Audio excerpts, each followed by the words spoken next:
ಭಕ್ತ ನೆನೆಸುವನಯ್ಯ ಮೆಲ್ಲ ಮೆಲ್ಲನೆ ಭಕ್ತ ನೆನೆಸುವನಯ್ಯ ಮೆಲ್ಲ ಮೆಲ್ಲನೆ ಯುಕ್ತ ನೆನೆಸುವನಯ್ಯ ಮೆಲ್ಲ ಮೆಲ್ಲನೆ ಸಾರಿ ಶರಣ ನೆನೆಸುವನಯ್ಯ. ಧರ್ಮಸಂತಾನ ಭಕ್ತಿ ಭಂಡಾರಿ ಬಸವಣ್ಣ ಎಂಬುದು ಬಸವಣ್ಣನವರ ಜೀವನ ತತ್ವ ಚಿಂತನೆ ಹಾಗೂ ಭಕ್ತಿ ದರ್ಶನವನ್ನು ವಿವರಿಸುವ ಮಹತ್ವಪೂರ್ಣ ಕೃತಿಯಾಗಿದೆ. ಬಸವಣ್ಣನವರ ಸಮಾಜ ಸುಧಾರಣಾ ಆಲೋಚನೆಗಳನ್ನು ಇದರಲ್ಲಿ ವರ್ಣಿಸಲಾಗಿದೆ. ಬಸವಣ್ಣನವರ ಜೀವನ ಕುರಿತು ಸುಂದರವಾದ ಕೃತಿಯನ್ನು ಆಗುಂಬೆ ಎಸ್ ನಟರಾಜರವರು ಸುಂದರವಾಗಿ ರಚಿಸಿದ್ದಾರೆ. ಈ ಕೃತಿಯ ಬಗ್ಗೆ ಅವರಲ್ಲಿಯೇ ತಿಳಿಯೋಣ ಬನ್ನಿ.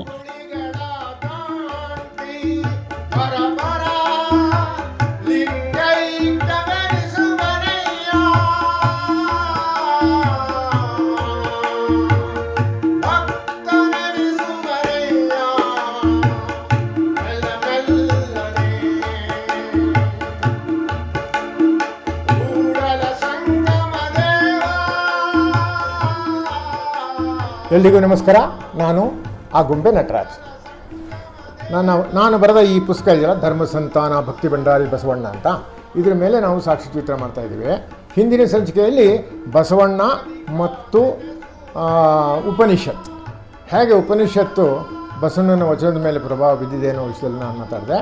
ಇಂದಿನ ಸಂಚಿಕೆಯಲ್ಲಿ ಬಸವಣ್ಣ ಮತ್ತು ಭಗವದ್ಗೀತೆ, ಹೇಗೆ ಭಗವದ್ಗೀತೆ ಅವರ ವಚನಗಳಲ್ಲಿ ಕಾಣಿಸುತ್ತೆ, ಅದು ಹೇಗೆ ಅವರು ಅದನ್ನು ಓದ್ಕೊಂಡಿದ್ದಾರೆ, ಚೆನ್ನಾಗಿ ಮನನ ಮಾಡಿದರು, ಅದನ್ನೇ ಅಳವಡಿಸ್ಕೊಂಡಿದ್ದಾರೆ, ಅವರ ಅನೇಕ ವಚನಗಳಲ್ಲಿ ಅದನ್ನು ಅಳವಡಿಸ್ಕೊಂಡಿದ್ದಾರೆ ಅನ್ನೋ ಬಗ್ಗೆ ನಾನು ಮಾತಾಡ್ತಿದ್ದೇನೆ.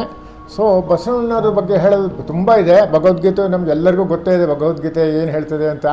ಭಗವದ್ಗೀತೆ ಅದು ವೇದೋಪನಿಷತ್ತಿನಲ್ಲಿ ಅಡಗಿರುವ ಅಂಶಗಳು ಭಗವದ್ಗೀತೆಯಲ್ಲಿದೆ ಅಂತ ಹೇಳಲಾಗಿದೆ. ವೇದಗಳ ಅದ್ಭುತ ಅಸಾಧಾರಣ ಸಂಗ್ರಹವೇ ಆಗಿದೆ ಅಂತ ವಿದ್ವಾಂಸರು ಹೇಳಿದ್ದಾರೆ. ಗೀತೆಯಲ್ಲಿ ಶ್ರೀಕೃಷ್ಣ ಒಬ್ಬ ದೇವತಾ ಪುರುಷನಾಗಿ ಶ್ರೀ ವಿಷ್ಣುವನ್ನು ಭಕ್ತಿ ಮೂಲಕ ಆರಾಧಿಸಬೇಕೆಂದು ಆಗ್ರಹಿಸಿ ಮೋಕ್ಷ ಸಾಧನೆ ಮಾಡಬೇಕೆಂದು ಸಾರಿದರೆ, ಬಸವಣ್ಣ ಶಿವನ ಆರಾಧಕನಾಗಿ ಭಕ್ತಿಯಿಂದ ಪೂಜಿಸಿ ಮೋಕ್ಷ ಸಂಪಾದಿಸಬೇಕೆಂದು ಸಾರಿರುತ್ತಾರೆ. ಅದು ವಚನ ಓದೋರಿಗೆಲ್ಲರ ಗೊತ್ತೇ ಆಗ್ತದೆ ಅದು. ಆದರೆ ಬಸವಣ್ಣನ ಇನ್ನೊಂದೇನು ಅಂತಂದರೆ, ಭಗವದ್ಗೀತೆಯಲ್ಲಿರೋದು ಕಾಯಕವೇ ಕೈಲಾಸ ಅಂತ ಅವ್ರು ಹೇಳಿದಾರಲ್ಲ, ಭಗವದ್ಗೀತೆಯಲ್ಲೂ ಅದು ಹೇಳಿದೆ. ಕರ್ಮ ಮಾರ್ಗ ಅಂತ ಹೇಳಿದೆ, 4 ಮಾರ್ಗ ಹೇಳಿದೆ ಭಗವದ್ಗೀತೆಯಲ್ಲಿ. ಯಾವುದಾದ್ರು ಅಂತಂದರೆ ಕರ್ಮ ಮಾರ್ಗ, ಜ್ಞಾನ ಮಾರ್ಗ, ಯೋಗ ಮತ್ತು ಭಕ್ತಿ ಮಾರ್ಗ. ಈ 4 ಮಾರ್ಗಗಳಲ್ಲಿ ನೀವು ಹಿಡಿದು ಹೋದರೆ ನಿಮಗೆ ಮೋಕ್ಷ ಸಿಗ್ತಿದೆ ಅಂತ ಶ್ರೀಕೃಷ್ಣ ಭಗವದ್ಗೀತೆಯಲ್ಲಿ ಹೇಳಿಬಿಟ್ಟಿದ್ದಾನೆ. ಸೊ ಇದು ಹಿಂದೂ ಧರ್ಮದ ಮೂಲಭೂತ ತತ್ವ ವಿಚಾರಗಳು ಅಂತ ಹೇಳ್ಬೋದಾಗಿದೆ. ಅದಕ್ಕಿಂತ ಮುನ್ನ ಹೇಳೋದಾದರೆ, ಹಿಂದೂ ಧರ್ಮದಲ್ಲಿ ದೇವರ ನಾಮ ಹಲವು, ದೇವರ ಮೇಲೆ ನಂಬಿಕೆ ಭಾಳ ಇಂಪಾರ್ಟೆಂಟ್. ಯಾಕಂದರೆ ಹಿಂದೂ ಧರ್ಮದ ಎಷ್ಟೋ ಜನಕ್ಕೆ ನಾನು ಪರೀಕ್ಷೆ ಮಾಡಿದ್ದೀನಿ, ಕೇಳಿದ್ದೀನಿ, ಮಾಡಿದ್ದೀನಿ. ವಾಟ್ ಈಸ್ ಹಿಂದೂಯಿಸಮ್, ಏನಪ್ಪ ಹಿಂದೂ ಧರ್ಮದ ಮೂಲಭೂತ ತತ್ವ ವಿಚಾರ ಅಂದರೆ ಯಾರಿಗೂ ಗೊತ್ತಿಲ್ಲ, ಹೇಳೋದು ಉತ್ತರ ಕೊಡೋದು ಭಾಳ ಕಷ್ಟಪಡ್ತಾರೆ. ಸೊ ಅದಕ್ಕೆ ನಾನೊಂದು ಕೈಬಿಡಿ ಕೂಡ ಮಾಡಿಬಿಟ್ಟಿದ್ದೀನಿ. ಭಾಳ ಸಿಂಪಲ್ ಆಗಿದೆ. ನಾವು ಅದನ್ನು ತುಂಬ ಕಾಂಪ್ಲೆಕ್ಸ್ ಮಾಡಾಕ್ಬಿಟ್ಟಿದ್ದೀವಿ ನಾವು ಹಿಂದೂಗಳು. ಎಷ್ಟು ಸಿಂಪಲ್ ಆಗಿದೆ, ಎಷ್ಟು ಸರಳವಾಗಿದೆ ಹಿಂದೂ ಧರ್ಮದ ನಾವು ಫಸ್ಟ್ ಚಾಪ್ಟರ್ ಅಂತ ಹೇಳೋದಾದರೆ ಅದು ಇಷ್ಟೇ ಹೇಳುತ್ತೆ. ಅದು 3 ವಿಧಾನಗಳಿದೆ, 3 ಅಂಶಗಳಿದೆ ಹಿಂದೂ ಧರ್ಮದಲ್ಲಿ. ಏನು ಹೇಳ್ತದೆ ಅಂದರೆ, ಆತ್ಮ, ಪರಮಾತ್ಮ ಮತ್ತು ಜಗತ್ತು. ಅದು ಡಿವಿಷನ್ ಅವರು ಭಾಳ ಚೆನ್ನಾಗಿ ಹೇಳಿದ್ದಾರೆ. ಏನಂದರೆ ಜೀವ ಜಗತ್ತು ಜಗದೀಶ್ವರ ಅಂತ ಹೇಳಿಬಿಟ್ಟಿದ್ದಾರೆ. ಅದಕ್ಕಿಂತ ಮುನ್ನ ಏನು ಹೇಳ್ತಾ ಅಂದರೆ, ಯಾವುದೇ ಒಂದು ಅಂಶ, ಯಾವುದೇ ಒಂದು ವಿಷಯ, ಯಾವುದೇ ಒಂದು ಹೇಳಿದ್ರು ನಂಬಿಕೆಗೆ ಒಂದು ಪದ ಇದೆ. ನಾವು ನಂಬಿದರೆ ಮಾತ್ರ ನಾವು ಯಾವ ಕೆಲಸ ಬೇಕಾದರೂ ಮಾಡ್ಬೋದು. ನಂಬಿಕೆನೇ ಇಲ್ಲದೆ ಆದಮೇಲೆ ಏನು ಮಾಡೋಕ್ಕಾಗ್ತದೆ? ಸೊ ನಂಬಿಕೆ ಅನ್ನೋದು ಅದು ಭಾಳ ಇಂಪಾರ್ಟೆಂಟ್, ಭಾಳ ಮುಖ್ಯ. ಈಗ ನಮ್ಮ ಮಾತು ಕೇಳಬೇಕಾದ್ರೆ ನಿಮಗೆ ನಂಬಿಕೆ ಇರಬೇಕು. ನಿಮಗೆ ನಂಬಿಕೆ ಇಲ್ಲದಾದ್ಮೇಲೆ ನಿನ್ನ ಮಾತು ಏನು ಕೇಳ್ತೀಯ ಅಂತ ಹೇಳಿದ್ರೆ ಅಲ್ಲಿ ಹೊಟ್ಟೋಯ್ತು. ಸೊ ಹಾಗೇ ರಿಲಿಜನ್ ವಿಷಯ ಬಂದಾಗ, ಧರ್ಮದ ವಿಷಯ ಬಂದಾಗ, ಯಾವುದೇ ವಿಷಯ ಬಂದಾಗ ನಂಬಿಕೆಯೇ ತಳಹದಿ, ನಂಬಿಕೆಯೇ ಪ್ಲ್ಯಾಟ್ಫಾರ್ಮ್ ಅಂತ ಹೇಳ್ತಾರೆ. ಅದೇನೇ ನಂಬಿಕೆ. ಆ ನಂಬಿಕೆ ಮೇಲೆ ಎಲ್ಲ ಧರ್ಮಗಳು ನೆಲಗಟ್ಟಿನಲ್ಲಿ ನಿಂತಿದೆ ಅದು ಅಂತ ಹೇಳ್ಬೋದು. ಸೊ ಹಿಂದೂ ಧರ್ಮದಲ್ಲೂ ಅದೇ ಥರ ಬಂತಿದೆ ಅಂತ ನಾವು ಸನಾತನ ಧರ್ಮ ನಾವೇನು ಹೇಳ್ತೀವಿ ಹಾಗೆ. ಯಾವುದ್ರ ಮೇಲೆ ನಂಬಿಕೆ, ಎಷ್ಟು ಸರಳವಾಗಿ ಹೇಳಿದ್ದಾರೆ ಹೇಳಿ. ಯಾವುದ್ರ ಮೇಲೆ ನಂಬಿಕೆ ಅನ್ನೋ ಒಂದು ಪದ ಇದೆ. ಯಾವುದ್ರ ಮೇಲೆ ನಂಬಿಕೆ? ಆ ನಂಬಿಕೆ ಯಾವುದ್ರ ಮೇಲೆ ಅಂತಂದರೆ, ನಿನ್ನಲ್ಲಿ ಒಂದು ಆತ್ಮ ಇದೆ, ಆತ್ಮ ಅನ್ನೊಂದು ವಸ್ತು ಇದೆ, ಅದನ್ನು ನಂಬ್ತೀಯಾ ಅಂತ ಕೇಳುತ್ತೆ. ಅದು ಬಿಟ್ಬಿಟ್ರೆ ನೆಕ್ಸ್ಟು ಅದನ್ನು ಹೂ ಅಂತವನೇರು ಒಪ್ಕೊಂಡ್ರೆ ಪರಮಾತ್ಮ ದೇವರಿದ್ದಾನೆ, ಅವನನ್ನು ನಂಬ್ತೀಯಾ ಅಂತ ಕೇಳುತ್ತೆ. ನೀವು ಅದನ್ನು ಎಸ್ ಹೌದು ನಾನು ನಂಬ್ತೀನಿ ಅಂತ ಹೇಳಿದ್ರೆ ಇನ್ನೊಂದು ಪದಾರ್ಥ ಬರ್ತದೆ, ಅದೇ ಜಗತ್ತು. ಕಾಣಿಸುತ್ತಲ್ಲ ಜಗತ್ತು, ಅದನ್ನು ನಂಬ್ತೀಯಾ ಅಂತ. ಅದು ಕಾಣಿಸ್ಲೇಬೇಕು, ಕಾಣಿಸ್ತಾ ಇರೋವಾಗ ಅದನ್ನು ನಂಬಲೇಬೇಕಾಗ್ತದೆ. ನೋಡ್ತೀವಿ ಹೌದೌದು ಅಂತ. ಈ ಮೂರರ ಸಂಬಂಧ ಹುಡುಕದೆ ಹಿಂದೂ ಧರ್ಮದ ಮೂಲಭೂತ ತತ್ವ ವಿಚಾರಗಳು ಅಂತ ವಿವರಿಸಲ್ಪಟ್ಟಿದೆ. ಅದು DVG ಅವರು ತುಂಬ ಚೆನ್ನಾಗಿ ಹೇಳಿದ್ದಾರೆ. ಜೀವ, ಜಗತ್ತು, ಜಗದೀಶ್ವರ ಅಂತ ಕನ್ನಡದಲ್ಲಿ ಭಾಳ ಚೆನ್ನಾಗಿ ಹೇಳಿದ್ದಾರೆ. ಅದ್ರ ಮೂರು ವಿಶ್ಲೇಷಣೆ ವಿವರಗಳನ್ನು ಹೇಗೆ ಅದನ್ನು ಹೇಳಿದಾರಲ್ಲ, ಅದು 3 ಜನ ಸೌತ್ ಇಂಡಿಯನ್ಸ್ ಹೇಳಿದ್ದಾರೆ. ಅವರೇ ನಮ್ಮ ಪ್ರಸಿದ್ಧ ಮಧ್ವಾಚಾರ್ಯರು, ಶಂಕರಾಚಾರ್ಯರು ಮತ್ತು ರಾಮಾನುಜಾಚಾರ್ಯರು. ಮೂರು ಥರ ಹೇಳಿದ್ದಾರೆ. ಅಂದರೆ ಜೀವನೇ ಬೇರೆ, ಜಗತ್ತೇ ಬೇರೆ, ಎಲ್ಲ ಬೇರೆ ಬೇರೆ ಅಂಥೇಳಿ ಅಂದರೆ 2 ಅಂಥೇಳಿ ಮಧ್ವಾಚಾರ್ಯ ಹೇಳಿದರೆ, ನಮ್ಮ ಶಂಕರಾಚಾರ್ಯ ಹೇಳ್ತಾರೆ ದೇವರು ಎಲ್ಲ ಕಡೆ ಇದ್ದಾನಪ್ಪ, ಅದು ವೇದಾಂತ. ಎಲ್ಲ ಕಡೆ ಇರುವಾಗ ಅದು ನೀನು ಒಂದೇ ಬೇರೆ ಬೇರೆ ಬೇರೆ ಅಂತ ಹೆಂಗೆ ಹೇಳೋಕ್ಕಾಗತ್ತೆ? ಅದು ವೇದಾಂತ ಫಿಲಾಸಫಿ ಬಂದ್ಬಿಡ್ತದೆ. ಅದ್ವೈತ, ಅಲ್ಲ, ಅದು ಅದ್ವೈತ, ದ್ವೈತ ಅಲ್ಲದೆ ಇದ್ದು ಅಂತ ಹೇಳ್ತಾರೆ. ಅದು ಒಪ್ಕೊಳ್ಳೋಣ. ಈಗ ವಿಶಿಷ್ಟಾದ್ವೈತ ರಾಮಾನುಜಾಚಾರ್ಯರು ಅವರೇನು ಹೇಳ್ತಾರೆ? ಅವರು ಕೂಡ ಒಪ್ತಾರೆ, ಹೌದಪ್ಪ ದೇವರೆಲ್ಲ ಕಡೆನೂ ಇರ್ಬೋದು, ಅಥವಾ ನಿನ್ನಲ್ಲೇ ಇರ್ಬೋದು, ಎಲ್ಲೇ ಇರ್ಬೋದು. ಅದ್ರ ಬಗ್ಗೆ ನಾನೇನು ತಕರಾರು ಮಾಡಲ್ಲ. ಅದ್ರ ತಕರಾರು ಇರೋದು ಯಾವ ಮಾರ್ಗದಲ್ಲಿ ನೀವು ಮೋಕ್ಷ, ಯಾವ ಮಾರ್ಗದಲ್ಲಿ ದೇವರನ್ನ ನೀನು ಮೀಟ್ ಮಾಡ್ತೀಯಾ, ಯಾವ ಮಾರ್ಗದಲ್ಲಿ ನೀವು ಮೋಕ್ಷ ಪಡಿತೀಯ ಅನ್ನೋದ್ರಲ್ಲಿ ಅವರು ಒಂದು ವಿಶಿಷ್ಟವಾದ ಒಂದು ವಿಶ್ಲೇಷಣೆ ಕೊಟ್ಬಿಟ್ಟಿದ್ದಾರೆ. ಅವ್ರು ಹೇಳಿದ್ದಾರೆ ಅಂತಂದರೆ, ದೇವರಲ್ಲಿ ನೀನು ಲೀನ ಆಗ್ಲಿಕ್ಕೆ ಸಾಧ್ಯ ಇಲ್ಲ. ಅವನು ನಮ್ಮನ್ನು ಕ್ರಿಯೇಟ್ ಮಾಡಿದ್ದಾನೆ, ನಮ್ಮನ್ನು ಸೃಷ್ಟಿದ್ದಾನೆ. ನಾವು ದೇವರಲ್ಲಿ ಮೋಕ್ಷ ಪಡಿಬೇಕಾದ್ರೆ ದೇವರ ಪಾದ ಸೇರ್ಬೋದು, ಅದು ಭಕ್ತಿ ಮಾರ್ಗದಿಂದ ಮಾತ್ರ, ಬೇರೆ ಯಾವ ಮಾರ್ಗದಂದು ಇಲ್ಲ. ಭಕ್ತಿನೇ ಇಂಪಾರ್ಟೆಂಟು. ಅಯ್ಯ ನೀನು ನಿರಾಕಾರವಾಗಿದ್ದಲ್ಲಿ, ಅಯ್ಯ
ಭಕ್ತಿ ಮಾರ್ಗದಲ್ಲಿ ಹೋದರೆ ನೀನು ಅವ್ರ ಪಾದ ಸೇರ್ಬೋದೇ ಹೊರತು, ದೇವ್ರ ಪಾದ ಸೇರ್ಬೋದೇ ಹೊರತು ದೇವರಲ್ಲಿ ಲೀನ ಆಗ್ಲಿಕ್ಕೆ ಆಗೋದೇ ಇಲ್ಲ, ಆ ಚಾನ್ಸೇ ಇಲ್ಲ ಅಂತ ಅವ್ರ ಫಿಲಾಸಫಿಗಳು. ಈ 3 ಅದ್ಭುತ ಫಿಲಾಸಫಿಗಳು ಹಿಂದೂ ಧರ್ಮದ್ದು ಅಷ್ಟೇ. ಈ 3ನ್ನು ನಾವು ನಮ್ಮ ಬಸವಣ್ಣವರ ವಚನದಲ್ಲಿ ಕಾಣ್ಬೋದಾಗಿದೆ. ಈಗ ಭಗವದ್ಗೀತೆ ವಿಷಯ ಮಾತಾಡೋದಾಗಲೇ ಇದೇ ಬರ್ತದೆ.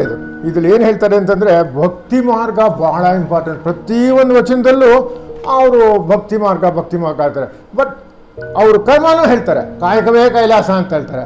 ಕೆಲಸ ಮಾಡಪ್ಪ, ದುಡಿಯಪ್ಪ, ನಿಂಗೆ ದೇವ್ರು ನೋಡ್ಬೋದು ಅಂತ ಅದು ಹೇಳ್ತಾರೆ.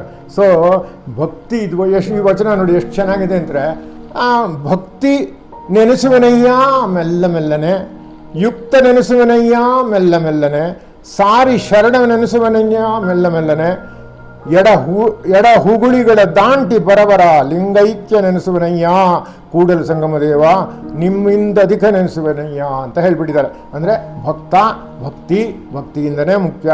ಭಕ್ತಿರತವಿ ಎಂಬ ಮದುವೆಗೆ ಇನ್ನು ಭಾಳ ಇದೆ.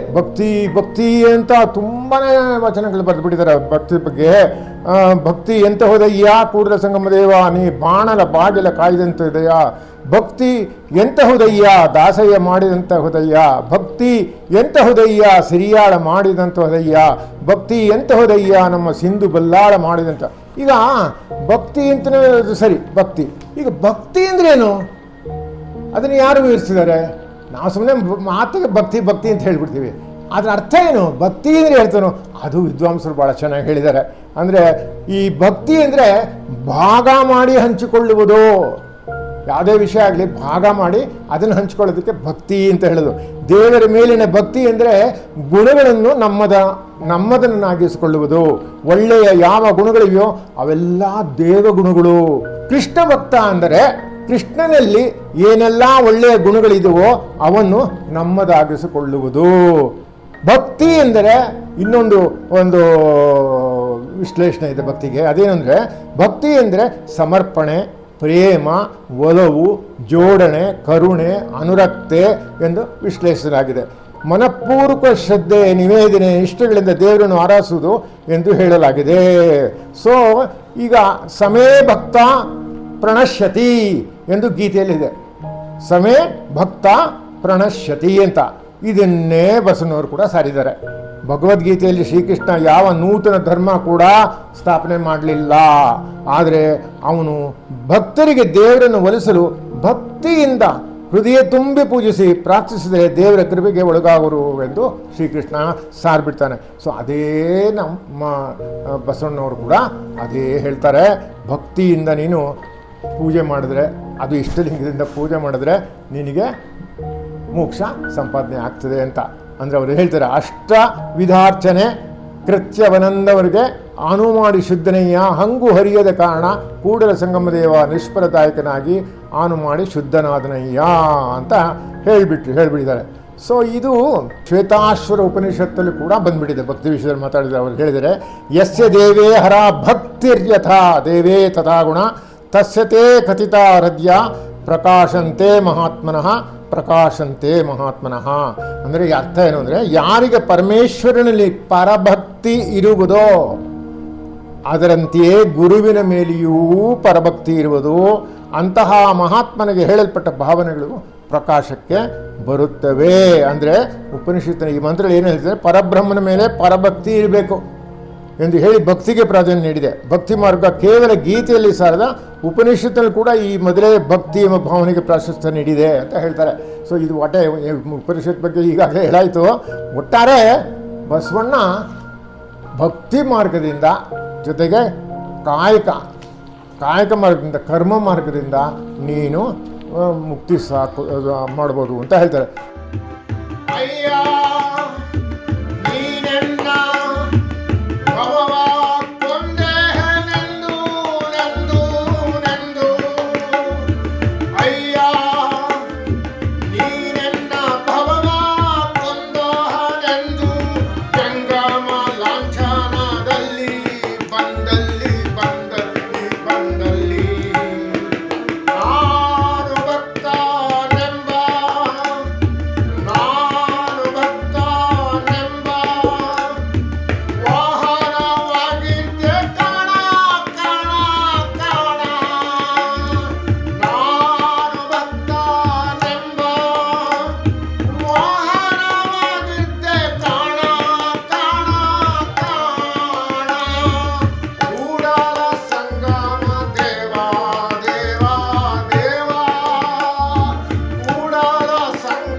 ಬಟ್ ಬಸವಣ್ಣಂದು ಏನು ಅಂದರೆ ಒಂದು ವಿಡಂಬನೆ, ಒಂದು ಆಶ್ಚರ್ಯಕರವಾದ ಒಂದು ಅಂಶ ಅಂತಂದರೆ, ಅವರು ಏನು ಹೇಳಿದ್ರು ಅದಕ್ಕೆ ಆಪೋಸಿಟು ಹೇಳಿಬಿಟ್ಟಿದ್ದಾರೆ. ಅದು ಗೊಂದಲಕ್ಕೆ ಈಡಾಗ್ಬಿಟ್ಟಿದೆ. ಅದು ಮುಂದೆ ಬಂದು ಹೇಳ್ತಾ ಹೋಗ್ತೀನಿ. ಅವನೇನು ಹೇಳ್ತಾರೆ ಅಂದರೆ, ಒಂದು ವಚನದಲ್ಲಿ ಹೀಗಿದೆ, ಗೀತವ ಬಲ್ಲಾತ ಜಾಣನಲ್ಲ, ಮಾತು ಬಲ್ಲಾತ ಜಾಣನಲ್ಲ, ಜಾಣನು ಆತ ಜಾಣನು, ಲಿಂಗವ ನೆರೆ ನಂಬಿದಾತ, ಜಾಣನು ಜಂಗಮಕ್ಕೆ ಸರಿಸುವಾತ, ಆತ ಜಾಣನು ಜವನ ಬಾಯಲು ಬಾಲವ ಕೊಯ್ದ ಹೋದಾತ, ಆತ ಜಾಣನು ನಮ್ಮ ಕೂಡಲ ಸಂಗಮ ಶರಣರು. ಇನ್ನೊಂದು ಗೀತವ ಹಾಡಿದೊಡೇನು ಶಾಸ್ತ್ರ ಪುರಾಣ ಕೇಳಿದಡೇನು, ವೇದಾಂತವನ್ನು ಓದಿದಡೇನು, ಮನವೊಲಿದು ಲಿಂಗ ಜಂಗಮ ಪೂಜಿಸಲು ಅರಿಯದವರು ಎಲ್ಲರಲ್ಲಿ ಅನುಭಾವಿಯಾದೊಡೇನು, ಭಕ್ತಿ ಇಲ್ಲದವರನ್ನೆಲ್ಲ ಕೂಡಲ ಸಂಗಮ ದೇವ ಅಂತ ಅದು ಕೂಡ ಹೇಳ್ಬಿಟ್ಟಿದ್ದಾರೆ. ಸೊ ಇದು ಒಂಥರ ಆಶ್ಚರ್ಯ. ಇದು ಎರಡೂ ಹೇಳ್ತಾರೆ ಅವರು. ಭಕ್ತಿ ಬೇಕು ಅಂತಾರೆ, ಗೀತೆಯನ್ನು ಓದ್ಬಿಡಿ ಅಂತಾರೆ, ಗೀತೆಗೆ ಬಲ್ಲವನಿಗೆಲ್ಲ ಏನು ಗೊತ್ತಿಲ್ಲ ಅಂತ ಹೇಳ್ತಾರೆ. ಇದೊಂಥರ ವಿಚಿತ್ರ ಅನಿಸುತ್ತೆ ನಮಗೆ. ಆದರೆ ಇನ್ನೊಂದು ಹಿಂದೂ ಧರ್ಮದಲ್ಲಿ ಭಾಳ ಚೆನ್ನಾಗಿದೆ, ಅದು ಭಕ್ತಿ ಬಗ್ಗೆ ಭಾಳ ಚೆನ್ನಾಗಿ ಕೊಟ್ಟಿದ್ದಾರೆ ಅವರು. ಅದೇನು ಅಂತಂದರೆ, ಹಿಂದೂ ಧರ್ಮದ ಪ್ರಕಾರ ಶಿವನನ್ನು ಸಚ್ಚಿದಾನಂದ ಅಂತ ಕರೆದಿಲ್ಲ.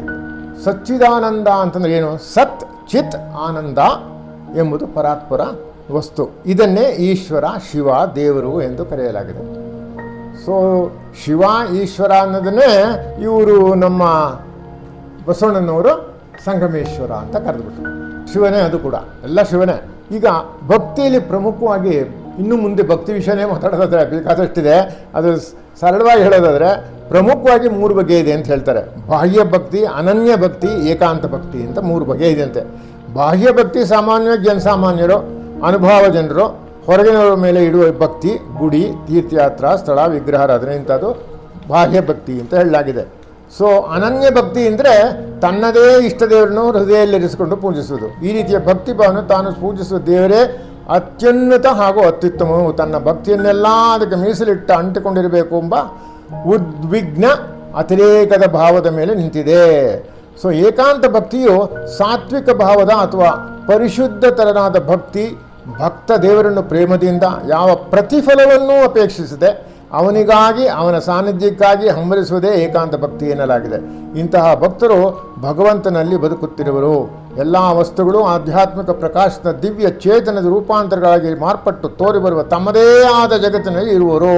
ಅದರಿಂದ ಅವರು ಭಗವಂತನಲ್ಲಿ ಎಲ್ಲ ವಸ್ತುಗಳನ್ನು, ಎಲ್ಲ ವಸ್ತುಗಳಲ್ಲಿ ಭಗವಂತನನ್ನು ಕಾಣುತ್ತಾರೆ ಅಂತ ಹಿಂದೂ ಧರ್ಮದಲ್ಲಿ ಹೇಳಿಬಿಟ್ಟಿದೆ.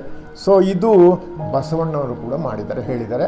ಬೇಕಾದಷ್ಟು ವಚನಗಳಲ್ಲಿ ಅದು ಬಂದ್ಬಿಟ್ಟಿದೆ. ಅದು ಭಕ್ತಿ ಭಂಡಾರಿ ಅಂತಲೇ ಕರೆದುಬಿಟ್ಟಿದ್ದಾರೆ ಅವ್ರನ್ನ.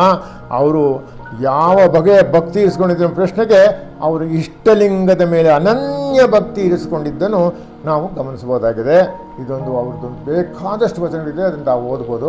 ಸೊ ಇದು ಇಂದಿಗೆ ಈ ಬಸವಣ್ಣವರ ಭಕ್ತಿ ಪ್ರಧಾನವಾದ ವಚನಗಳ ಬಗ್ಗೆ ನಾವು ಮಾತಾಡಿದೆ. ಅವರು ಹೇಗೆ ಭಕ್ತಿಗೆ ಪ್ರಾಶಸ್ತ್ಯ ಕೊಟ್ಟರು, ಭಕ್ತಿ ಮುಖಾಂತರ ಹೇಗೆ ಅವರು ನಾವು ಮೋಕ್ಷ ಪಡಿಬಹುದು ಅನ್ನೋದ್ರ ಬಗ್ಗೆ ನಾನು ಒಂದು ಮಾತಾಡಿದೆ.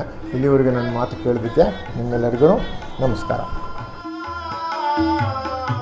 ಬಸವಣ್ಣನವರ ವಚನಗಳು ಮತ್ತು ಅವರ ವಿಚಾರಧಾರೆಯ ಬಗ್ಗೆ ಮತ್ತಷ್ಟು ವಿಚಾರಗಳನ್ನು ಮುಂದಿನ ಸಂಚಿಕೆಯಲ್ಲಿ ಖ್ಯಾತ ಲೇಖಕ ಆಗುಂಬೆ ಎಸ್ ನಟರಾಜರವರಿಂದ ತಿಳಿಯೋಣ. ಕುತೂಹಲಕಾರಿಯಾದ ಸಂಚಿಕೆಯನ್ನು ತಪ್ಪದೇ ವೀಕ್ಷಿಸಿ.